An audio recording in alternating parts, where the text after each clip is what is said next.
I think it gave me a very different perspective on human life. When it happens to you, it becomes very personal. My name is Yerim Chagala, and I'm an ER and trauma nurse here in the GTA.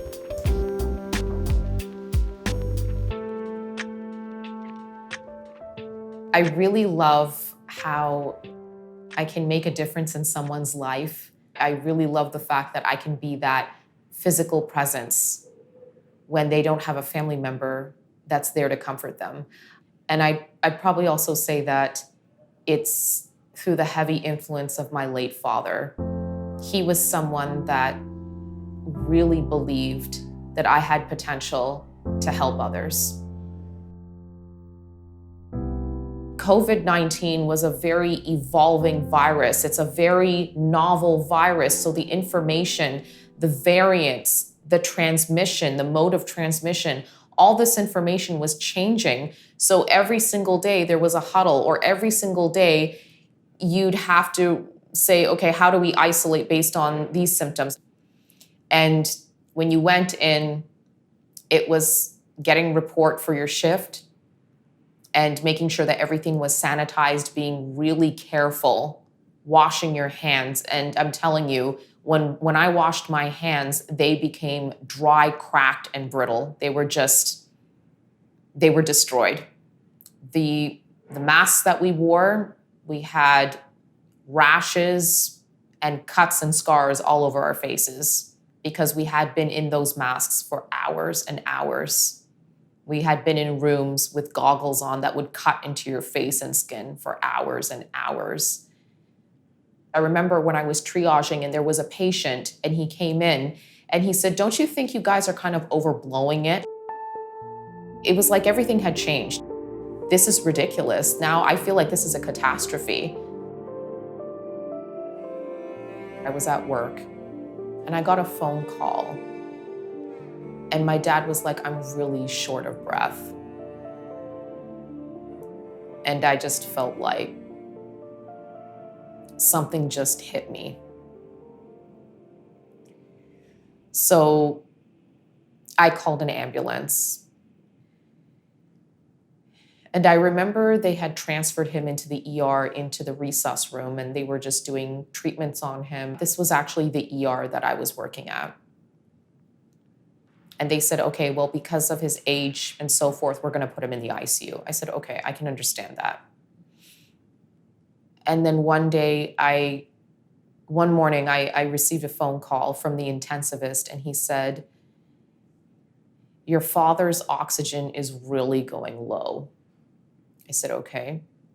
So he said to me, "I'm going to have to put your father on life support."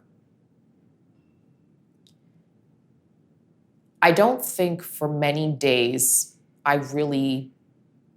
don't really think I ate or slept. And every single time my phone went off, I think I nearly jumped up and almost fell to the floor. People often have asked me, "Why did you work while he was hospitalized in the ICU?"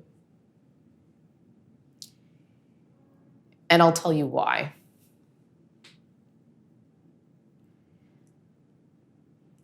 I did that so I could see my father, because there was no other way. I wanted to be physically present and near him, but it was also a way for me to find out what was happening. A lot of people believe, and while this is true, that physical presence is very important, but it's also the emotional and the spiritual presence that's near. And I would watch him through that glass door. I broke down. So through the progression of many weeks, and I'm going to say that was the hardest month of my life. And I remember the day before my father died, I stayed in that room with him and I fell asleep in the recliner that was there. The next morning, the physician came in with the nurse and he said, "I really have to speak with you." And he said, "I'm really sorry. We've done what we could do."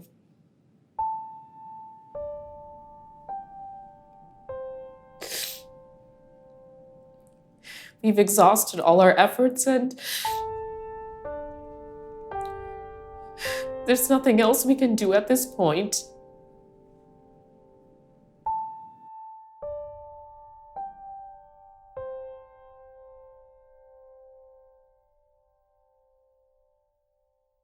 I had to do my own support. And the way that I actually seek self-support is I'm very spiritually inclined. So I'm very much into meditation, spirituality, and prayer. And that's where I sought my comfort. The supports for mental health were not available. And I say this on behalf of a lot of healthcare professionals, province-wide, nationwide, worldwide. It was a reoccurring theme. Everyone was burnt out. People were breaking down. It's like a healthcare professional's worst nightmare coming to life. So seeing or experiencing things like the backlash of community members not believing that this disease was real, the protesters, the trucker convoy, the assaults, the violence against ER workers, it just became gruesome and just added on into a chaos. And then a lot of people were wondering, well, why are healthcare professionals leaving? Why are nurses leaving? Why is there such a high turnover? Well, these are the reasons why. There's only so much tolerance a person can take. So I think that this is what I had been seeing and just watching it all like evolve. It was like it was just unraveling. But I think what's really important is I think we need to send a message out there for people who didn't really experience this pandemic, for those who didn't really understand what this pandemic is about, to actually see the insights and the reality coming from healthcare professionals in the field. For someone to actually tell you and for someone like myself to explain to you what's happened, not only on a professional standpoint, but also from something that's happened personally. And I think that a lot of people can see now that, healthcare professionals are people who actually do care.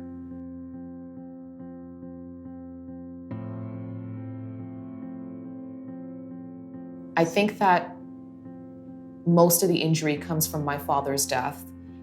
What if there was more I could have done? I often think to myself that he'd be here right now. I often think to myself that he'd be his jovial, down-to-earth self sitting next to me right now. I wouldn't feel so alone sometimes. My father was like my best friend, and that's just a bond, and this is just something that I can't let go. COVID can give you a really different perspective. I think it gave me a very different perspective on life. It's not that I never regarded that, but when it happens to you, it becomes very personal.